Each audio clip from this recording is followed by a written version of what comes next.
My name's Shesol, and we are on a mission to defeat Elden Ring using all 411 unique weapons that the game has to offer. Today's weapon is the Saint Trina's Velvet Sword, and it was recommended by the Hungry Hippo over on YouTube. If you want to see a weapon, just put it in the YouTube comments below, and when we get to this run, we'll make a video of it in the YouTube shouting you out. Now, throughout the course of this video, we're going to do a deep dive into how to maximize Saint Trina's Velvet Sword, starting with the optimal starting class, going into what stats to update and in what order, and then we will do a full breakdown of the build. From there on out, we will be going over footage from the 14 mandatory bosses required to become the Elden Lord. During each one of those boss fights, we'll have a voiceover where we will describe the strategies, windows of opportunity that we use to conquer each boss en route to becoming the Elden Lord.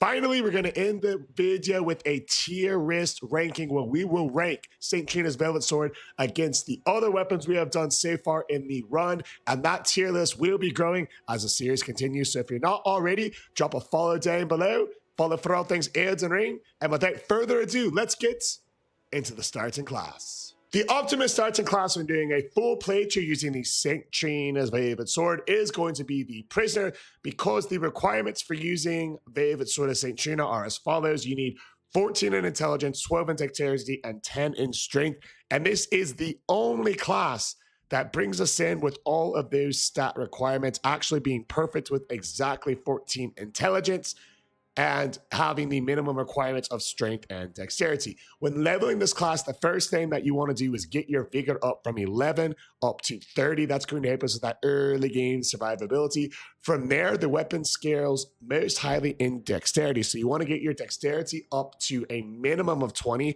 I like to get dexterity to 20, intelligence to 20, strength to 15 before flipping over to my endurance and getting that to 15 if you're going armorless, or 20 if you are going to be wearing armor. From there on out, it's time to flip back over to our vigor for that late game survivability. I recommend getting it from 30 to 50, and any remaining points on your run you want to pump into dexterity, as the scaling for dexterity is the highest. I get the dexterity over to 60 before flipping over and making sure that strength is at 20. That's its soft cap, so we want strength to 20, and then I pump points into intelligence until I get that to 60 as well. Now that we know the optimal starting class when using the Velvet Sword of Saint Trina, we know what stats to upgrade and in what order. Let's get into a full breakdown of the build. Now that we have a breakdown of the starting class, we are going to go over the build that we ran with the Saint Trina's Velvet Sword. So one thing to note about this weapon is that it is a DLC weapon, meaning if you are going to do a full playthrough of the game from start to finish, you are going to be in New Game Plus or ahead. So that is going to assume you have access to all 4 talisman slots, weapons, items, etc. When using Saint Trina's Velvet Sword, you want to dual wield them, because the consecutive attack build, including especially the jump attacks with these straight swords, is absolutely fantastic for racking up big damage and racking up consecutive hit damage. So our first 2 talismans will be the talismans that take advantage of that the most. That is going to be the Rotten Wing Sword Insignia, as well as Millicent's Prostate, and will also be our first Thorny Cracked Tear in the Flask of Wondrous Sidekick. All 3 of those will work in conjunction to increase our consecutive attacks. Now, when you're attacking, what I like to do is engage with a jump attack and follow up with this combo. This jump attack leads you into a follow-up to where you can get off a lot of damage really quickly and activate those talismans. Next up, we have the Dragon Crest Great Shield as we engage in and out of enemies to help us with physical resistance. This will stack with our OP and Harter. And finally, we have the 2 Turtle Talisman, and this talisman will increase our stamina recovery as well in addition. Now, this build altogether is a bit funny because the Velvet Sword of Saint Trina is one of the few weapons in the game that can cause sleep. This eternal sleep is hard to get up. The more that you upgrade your arcane, the more it would upgrade if the weapon scaled with arcane. But because it doesn't, we're stuck with this 42 sleep buildup, and it's not going to go anywhere. The weapon does scale mostly with dexterity, with some magic damage, found through intelligence. So that being said, when you're playing through a playthrough, you want to think of the eternal sleep as sort of a bonus, not the main parts of the build. Whenever you get into an enemy encounter, what you want to do is pop your psychic flask, double hand your left weapon by holding down Y, pressing the left trigger, activating the buff.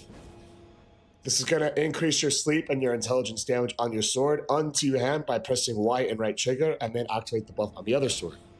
From there on out, you want to engage the enemy with that jump attack like so, and that follow-up hit. And you could just see just absolutely devastating damage. Varus Mask didn't even get a chance to move before the Weasel was popped. And you're going to find out that a lot of these bosses respond very well to that moveset. This 1, 2, follow-up is 6 hits, activating your consecutive hit talismans and giving you plenty of time to dodge through their counters and reset your combination again and again. Now that we have a breakdown of the build, let's get into footage from the 14 mandatory bosses, and we will go over where the windows to attack them are, the strategies, the angles, how to conquer each one, starting with the first boss, Margit. So before we enter the boss arena, we're going to go ahead and pop our Psychic Flask. We're going to equip our left sword, grab some sleep on it, and do the same thing for the right. And now that we're in the arena, the first move that we like to do when doing this attack here is, hey, let's actually test out the Ashivar on the boss and see how it performs. And then we're going to upgrade it and see the kind of damage output that it puts on. So with the unupgraded, as of right now, since for the most part with Margit, they're going to be at level 0, especially if you did the DLC as a late game. So even a new game plus, when you're fighting this boss with this weapon, it's going to be pretty under-leveled unless you upgraded it beforehand, right? So here you can see some of the movements of the straight sword as he dodges through it. The jump attack with the follow-up roll attack is going to be an excellent way to punish this boss. What we're really looking for here as he gets away from us is, hey, can we follow up and try to clock him with some eternal sleep? And we would learn very soon from here on out that the sleep was going to be few and far between with this weapon. Still, though, it is a good DPS with these straight swords to get off several hits quickly using the jump attack and the light attack build-up combination with this weapon class. And we see right here, being able to activate those consecutive hit talismans is going to provide you a huge benefit. And even though the straight swords aren't necessarily a parry heavy weapon class, enough hits will do the trick and Margit goes down.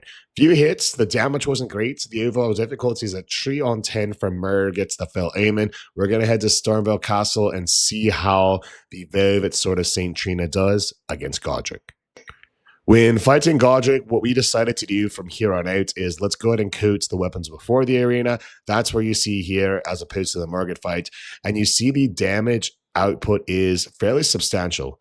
We do get an unfortunate missed dodge on the roll attack, and then we end up triggering his 5-fingered slash attack. So we're going to have to wait till him to be done attacking, and then we can follow it up with multiples of these, strikes with the jump attack, the follow-up attack. It's a really great combination with this weapon class as a whole. And you see we almost take him out before he even gets a chance to phase transition. Still, though, we see the boss activated with Eternal Sleep. It is procced, but because of the way the game was programmed, I don't know if maybe you just weren't really able to sleep enemies while damaging them. You had the sleep potions, but it wasn't really doing damage. In the base game, for whatever reason, he is coded to do that fire attack no matter what, even if he was put to sleep like he is there. So bits of a glitch in the game, but it's funny nonetheless, and it didn't have an effect on the fight, which was an absolute devastating beatdown with the Velvet Sword of St. Trina. 2 on 10 overall because he still did manage to make it to second phase, but not much past that. Right then, so as we enter the arena here, we're going to go ahead, just like with Godrick, we're going to coat our weapons up with that sleep. It's going to build up the sleep. It's going to build up the intelligence damage, so that magic damage. And because this boss and the next one are both resistant to magic, we need all the magic damage we can get to help proc up the overall maximum damage of the build. And we see right there just one jump attack and that follow-up attack when these talismans are activated. It's just devastating amounts of damage with this weapon class. These straight swords are so good together, one in each hand. And when you pair it with a good setup with the talismans and the build, magic damage plus physical, it is going to be very effective against the majority of bosses in this game. So the 14 mandatory bosses, only 2 of them resist magic, the Red Wolf and Rennala. The Dramatic Tree Sentinel has a slight resistance, but for the most part, having magic as a secondary effect is going to be great, as we saw in the Red Wolf. even with him resisting it. Let's see how it does against the most magic resistance enemy in the run, Rennala. So lock and load. Before we enter, we go ahead, we do our buffety buffs, we pop a Psychic Flask, we put some sleep on our swords, and first phase, we're thinking about one combination. As she falls down, in order for this weapon to get a perfect score, we need to make sure that we get her in one round here. So we see about half health during the full light combo, and we're able to easily finish her up before she gets to that transition. And the start of phase 2, we're going to need some similar effects, because if she gets away from us and we're not able to keep chipping her down due to her magical damage resistance, we're not going to have a fun fight with this boss. And right off the bat, we see we are able to, gosh, that consecutive damage with these weapon class is just so crazy. We're able to get so much damage off on her. She does escape us with a scary blood proc. She follows that up with another backwards dodge, throws her wand at us, but it's too little too late. The weapon damage is just absolutely devastating, but it's more the fact that that's going to happen when you dual wield these straight swords. The magic damage and the sleep is a cherry on top. The difficulty is only a 1 on 10 with the Moon Queen. And let's head to the first challenging boss of the fight, the Dramatic Tree Sentinel.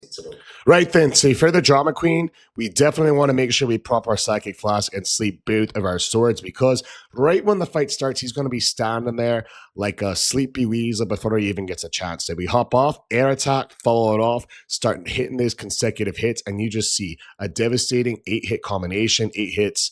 Because those swords hit twice. We do trade with him, proccing him to start going into lightning mode right away. And from here on out, we're going to want to just bait out a couple safe windows. Here's a quick slam, 1, 2, and we'll wait for another attack if necessary. And we see, oh, he's actually staggered. Couldn't believe we got a stagger that fast. We're able to hit a couple more right here. We do have to trade quickly, heal back up to full. And now we're going to punish with this follow-up here. We do get away with it. Never punished.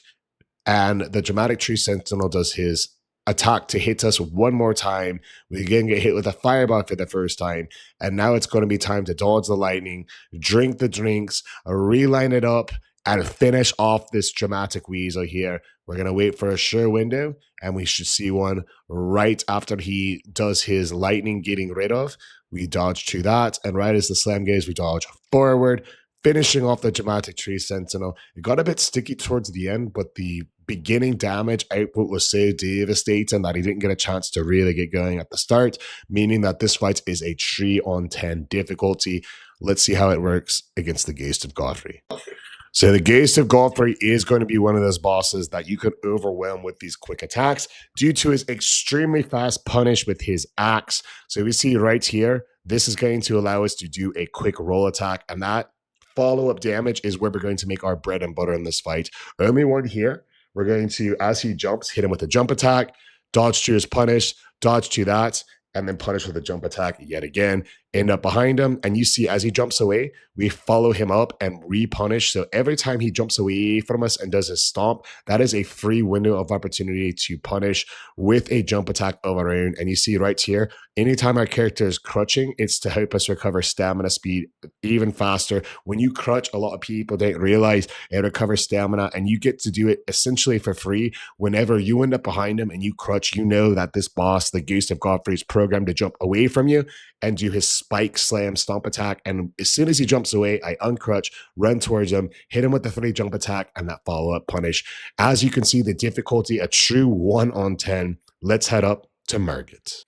I was very curious to see how this fight would go because the Red Wolf was so easy.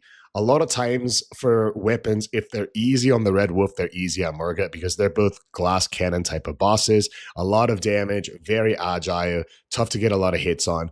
But because the Red Wolf was so easy, I did not expect Morgott to beat us. He actually beat us once before this fight, automatically making him at the very best at least a 5 on 10. And his punishes have been actually very well affected on us. We weren't able to find the timing in some of these windows until he started this second phase when you can see a little bit more of a beatdown happening. This jump attack procs the eternal sleep, and you see there he's a little bit purple. This is going to be effective and key in order to finish off the fight. The Sword of St. Trina's ability to proc this eternal sleep is amazing. You see right there, That purple around him, he is done. He is getting sleepy. He is taking a nap, and we are ready now to finish off the fight as we do there. The difficulty on Morgott ended up being a 6 on 10 because he did beat us once, but once he is in a position, like when he's doing swords and revealing light or transitioning the phase 2, wail on him with the swords, put him to sleep, collect an easy W, and head up to the mountaintops of the fire. Now, when we fight the fire giant, we want to do our buff right before we engage in him. And I got an extremely rare sight here. I've never seen him do a back-to-back snow shovel, so that was a bit of an unfortunate start to the fight. It's something we'll look on future runs, but still, going 22 runs before seeing that is pretty impressive. We so wanted to sleep the fire giants. I didn't know if it was possible or not, but we put so many hits onto him, and while we didn't get the sleep, we did get an absolutely devastating amount of damage. This weapon class, these straight swords, when dual wielded, are so powerful, and you can just see the damage adding up, and they're adding up quickly. The fire goes up, and to my surprise, the fire giant does not go down, but after short work, we did get the second phase transition, and so far, so good as it pertains to this fight. So again, we're looking for that hand to go down, and we really just want to start wailing on him, and we do get a stagger on the second phase, which is a beautiful way to start out the fight. We're able to get 3 hits on his head. We tried to get for the 4th one, we weren't quite able to hit it, but we do trigger that body slam. It is tempting to smack him in the head a bit more when he does his body slam, but it is oftentimes a trap. And if you stay there more times than not, he will start breathing fire out of his mouth and defeat you before you get a chance to try to escape it. So it's always best just to head and take it from the back. Pause. Not that way, but to wail on him from the back and continue on with a safe rather than sorry approach, since the fire giant fight is so long. When he does this AoE, you want to back up, of course, and anytime he puts down these fireballs, I want you to think, hey, we got to set these off as soon as possible and try to get out of the way, because if you get yourself trapped in his hands like we did right there, you could potentially lose your run. Now, I have never had that happen to me personally in the fire giant fight. This fire giant fight was a first in a couple of different ways, but it actually would go on to happen again later on in the fight. So that's going to completely change how I approach the fire giant fight permanently. And you'll see it one more time quickly right over here, either on this one or the next. The fireballs go down, and where he puts his hand, it blocked me from getting out to the fire. And then when he came up with his mouth breathing attack, I thought that we were surely going to be finished. But as long as you go in a quick circle around him, he's not going to be able to blow you down with the fire. We're able to go through the fire and the flames to carry on. And then we're able to, again, stick at the back attacks. We're able to get off. If you can get 3 hits off, that is going to be big each time. And that damage is going to add up quite a bit. So we see right here, jump, follow up there. Those 3 hits are 6 attacks. He does his slam, allowing us to jump, follow up.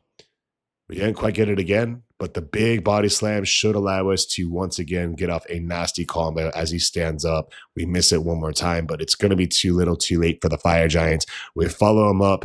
Hand again tries to get in our way, but it's too little too late for the giants here, as the jump attacks will inevitably finish the job. The fire giant's difficulty, it was a bit harder. He didn't manage to kill us, but he did hit us quite a bit. The difficulty using the Velvet Sword of St. Trina is going to clock in on a 5 on 10 for that reason. We're going to continue onwards to the Atlas Playto and check out the Godskin Duo. In my personal opinion, this is the only honorable time to sleep the Godskin Duo. A lot of people will tell you to use sleeping potions on them. I don't like doing that because I feel like it trivializes the fight. However, if your weapon happens to have a bonus effect of sleep, then what can you do? You know, they're going to get put to sleep. They're very susceptible to sleep. And using the Velvet Sword of St. Trina is actually, compared to most bosses, going to proc sleep quite a bit. You'll see it happening on both Godskin as we tactfully get hit by the boss's attack there. You know, we don't want to be full health for this fight, make it too easy on them. So we're going to continue trying to find our windows here. Had a tough time separating them at the start, but once we get that first hit off, it does become easier. Reason for that is whenever you hit one of the Godskins one time, they become extremely aggressive to chasing you down until they respawn with their full health again. So when fighting them, it's best to stick at one and not even damage the other one even a little bit, because they're just going to make them chase us down even harder. Another strategy, another advantage of hitting them and only sticking to one is that when you do run away, one will chase you faster than the other, and that lets you take full advantage of them. As we stay just far enough away to bait out an attack here, and finally we do a proper dodge channel. We're able to hit him a couple times, dodge to the tail, and we get 3 big hits off there. As he goes to second phase, we try to get that 4th hit off, but we're too little too late on that one, giving us a chance to try to heal up, but unfortunately we got hit by a fireball. Right here, we got a bit lucky to survive this onslaught because a lot of times when he's doing his roly-poly attack, if the skinny one attacks you, you'll get hit, you'll mess up the angle, and then the round one will finish you off. So we did get a bit lucky there. Still though, we need to find a window to trigger several attacks in a row, and these slams are a good one to punish. So we got right there, 1 attack, got a 2nd attack, and we did trigger the backhand, letting us come in for a 4th. His hyper beam is going to be too little too late as he is getting very sleepy. Finish him off, and now we are in our one-on-one segment of the fight. So the more one-on-ones we get, the better with the duo, because when they are in a true one-on-one, you're going to get a chance to put them to sleep with this weapon, and we're going to see more of that with the skinny one here. Now, he does a fireball, he does a follow-up jump, and we do a follow-up attack of our own. He might get away from us. We'll go right through the fireball and start wailing on him, getting off 2 attacks before he gets off a counter attack of his own.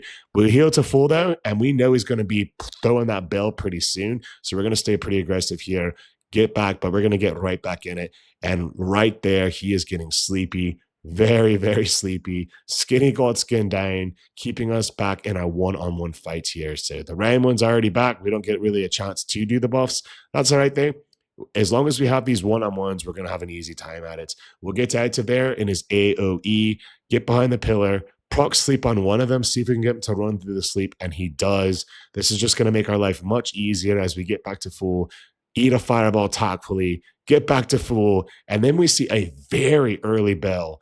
Normally, we have at least 1 to 2 more attack patterns before we see that, but no worries. Even though we're in a 2-on-1 fight again, as long as we stay on the round one before this skinny one gets a chance to combo in, he doesn't have that much health, and we see right here, we get a window of opportunity to really get a lot of damage off. His transition to second phase goes as planned, and he gets very sleepy. Again, showcasing how powerful sleep is against the Godskin Duo. While he is taking a nap, we'll focus on the skinny one here. He'll come with one of us. We'll hit him once. We get a follow-up here. And although he hits us, we'll just follow up with another attack while the other one's down. Get out to there. Come with another jump attack. And we'll see it right here. Even if he avoids us, we stay aggressive to keep it a one-on-one. Dodge through his attacks, and because he's just got 1 shred of health, we know it's going to be GG's right here, right now. 1 attack, 2 attack, 3 attack, 4. He might get the windmill up, but he's 1 hit to go. And then out to here for the Godskin Duo. The overall difficulty of them with the Velvet Sword of St. Trina ended up being a 3 on 10, although the weapon didn't do loads of damage due to them being 2 and us not being able to stack up the consecutive hits. The sleep helped to make the fight a piece of cake. Let's see how it works against Malkeith.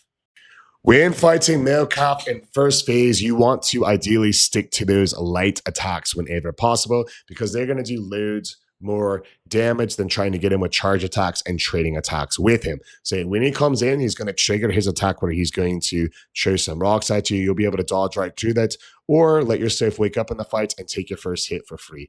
So the start of this fight, we actually got a raid over on the Purple app, over on Twitch, and that caused me to kind of get a bit more trades than normally. We were shouting at our friends who raided over there. So we're going to lock in here though shortly. Right here, this one was especially egregious, the behind the pillar, but no worries there. We'll dodge through it. We'll keep up the light attacks. We'll eat some rocks, not too worried about that. Heal back up to full. And most importantly, on this attack here, always punish through the dodge, the follow-up. And we see right here the slam attack, the follow-up spring, the punish. And even if he goes away from us, we're going to be able to go to the rocks, get a quick punish of our safe, and we get great RNG as he does it a 3rd time, allowing us to get a free jump attack, dodge to the rocks, free jump attack, tactfully miss, 1, 2, 3, get that optional slam here, get back up to full because we know he's about to get to second phase, dodge to the rocks, forward, chase him down as he runs away like a coward. And I'm thinking, hey, you know what? Maybe, just maybe, we should buff our swords, but nah. We'll get back in the fight. When this second phase starts, the idea is we're going to take 2 steps to the right, 3 steps back, and see if we can get this boss at a point where he can get potentially staggered, even though we have 2 straight swords, and that's not necessarily what they excel at. We are able to get off 4 different attacks, no stagger up, so we decide to aggressively pursue this boss because if we can get that, it's going to be great for us. But unfortunately, even with the good RNG, we're not quite able to get it. So we get caught in destined death, and now we're in a bit of survival mode. His roar is going to knock us back. His follow-up slash almost finishes the fight. We will be able to hit him 2 more times, but now he's doing a destined death escape, right? At this point, I'm thinking this boss has got to be one shot, right? Let's see. We barely get out of there with our life as destined death does what destined death does. Immediate health pull down. The follow-up jump attack finishes it off though. Malkeith is down. Malkeith is defeated. He got us worried a couple times. It wasn't an easy fight. It was a first try though. So the difficulty with the Velvet Sword of St. Trina for Malkeith ends up clocking in at a 4 on 10 for that reason. Let's get to our favorite boss of the run, Gideon.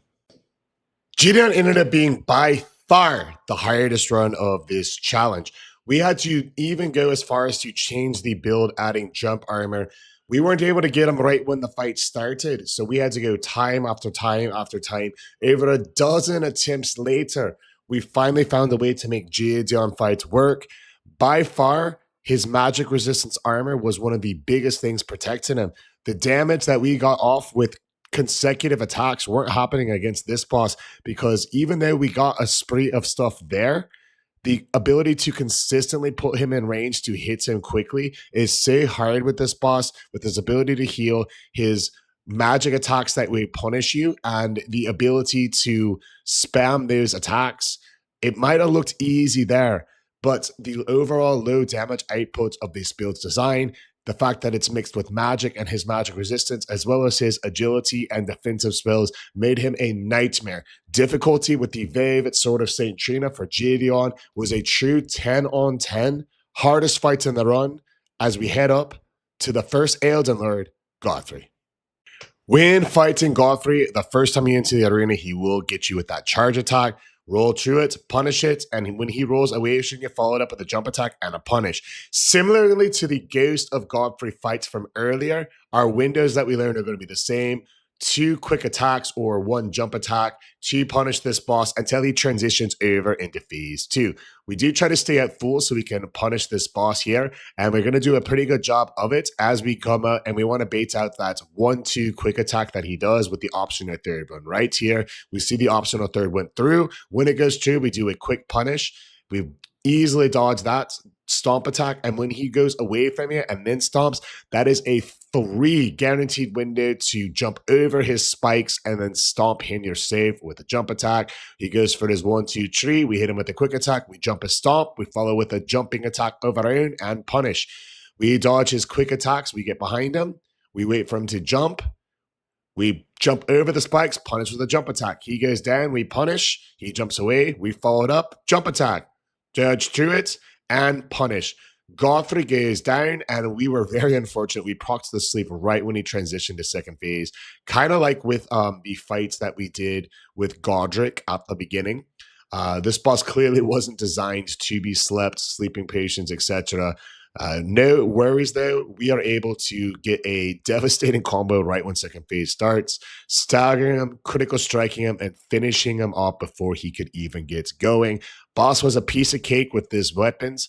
The difficulty with the Velvet Saint Sword against Godfrey the First Elden Lord ended up being a 2 on 10. Hopefully, it keeps that same energy going against the current Elden Lord, Radagon. So before you enter the arena of Radagon, you want to pop that Psychic Flask. You want to buff up those weapons. Even though he's not going to get put to sleep, it will help you in the sense that the buff also adds additional damage to your magic. So we want to do as much damage as possible. We get 1, 2, 3, and then we wait to counter him. He's going to go through. We'll quickly punish. We'll dodge the follow-up, quickly punish, and punish. Dodge through a couple of his quick attacks, and I'm thinking, hey, he is going to be doing the stomp attack. Whenever he does that stomp, it is free to jump over it and then do a jump attack of your save against him. and he is very close to the damage where he will go for his triple slam attack. He's going to do it right around half health, and right here we see it is activated. These pre-scripted windows that these required bosses have, you guys, that is the great time to do these follow-up attacks, because when you can start scripting these bosses, you can defeat them with devastating ease. As you see there, Radagon down in less than a minute. The swords made it a piece of cake. The difficulty when using the Velvet Sword of St. Trina against Radagon, a 1 on 10. Now, when the Elden Beast fight starts, he's going to immediately start blowing fire at us, and this is going to be a great opportunity. We talked about these windows, these pre-programmed windows to punish. This is a great opportunity to get behind the boss and start hitting him with these devastating attacks that are going to build up that consecutive damage. You see that combo? It's the jump, it's the follow-up, and we were able to get in a few really big hits before the holy attacks start going down. If we take a look at his health, he is about 1/3 of his health remaining, meaning that's right when the fight starts to get him that low.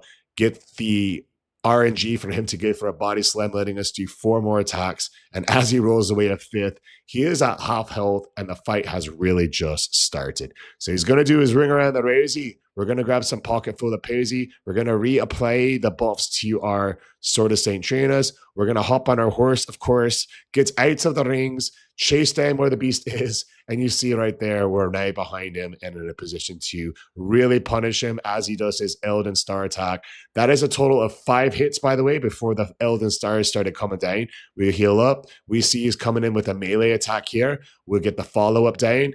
And even though those stars are attacking us, I know this is a great window of opportunity to take on this boss, and we are going to take full advantage of that as the explosion goes. He will do another AoE attack, gets away from the explosion, and if we can get him in a couple hits before he goes into his Ring Around the Rosy Parts 2, we're going to be ahead of the curve. And sure enough, we bait out the melee attack. This time, we don't have the Elden Stars breathing down our throat, so we can get a big punish here. 1, 2, 3, 4 hits, and then as he goes away, almost get the 5th, and 4 times 2, I'm not a scientist, I'm not a mathematician, wrong me if I'm correct, but I believe that's 8. So that is 8 free hits with a melee. Great RNG as he does more melee here. We dodge through him, we punish, and I think he is going to try to activate the triple Ring Around the Rosy here, but he'll never get a chance to, because on his way out, we take down the beast for the easy W. The difficulty of the Elden Beast with the Velvet Sword of St. Trina, a true 1 on 10. Let's head to the tier list now that we've discussed the 14 mandatory bosses and see where this weapon ranks: S tier, A tier, C tier, D tier, or broken straight sword tier. Now that we've gone over the Velvet Sword of St. Trina's Optimus Starter class build and a breakdown of how it performs against those 14 required bosses to beat the game, it is time to tier this weapon. The average difficulty setting with this weapon on a scale of 1 to 10 ended up coming in at a 4.67 out of 10 difficulty, making the Velvet Sword an overall decent choice to becoming the Elden Lord. Anytime you have 2 straight swords and you put 1 in each hand, the damage output is going to be there. So we have to compare it against other straight swords with that option when considering how good this weapon is. It gets severely outclassed damage-wise compared to even the broadsword. Its sleeve is very hard to activate because it does not scale with arcane. You cannot increase it, and because it is a somber weapon, you can't buff it with sleeping grease to really take advantage of it. Its acid ward does improve it a bit, but as far as it proccing regular sleeps against bosses, it's not going to be doing that very significantly. So overall, we have a weapon who specializes in one thing, sleep. It doesn't work very well at its specialization, and because it has that specialization, its damage outputs and reach are much lower. The Velvet Sword of St. Trina, although fun to use, ended up being a below average weapon. We're going to put it at the bottom of D tier for now. Its weapon class, the straight sword, is so good that as long as it's not broken, it's probably not going to end up here, but it's not going to be better than the D tier in our tier rankings. Now, enough about what I think. I want to know what you think. Did we get the rating correct for the Velvet Sword of St. Trina? Let me know in the comments below. If you were doing a build for this weapon, how would you personally build it? I always love hearing from you. And until next time, build it tarnished. Stay maidenless.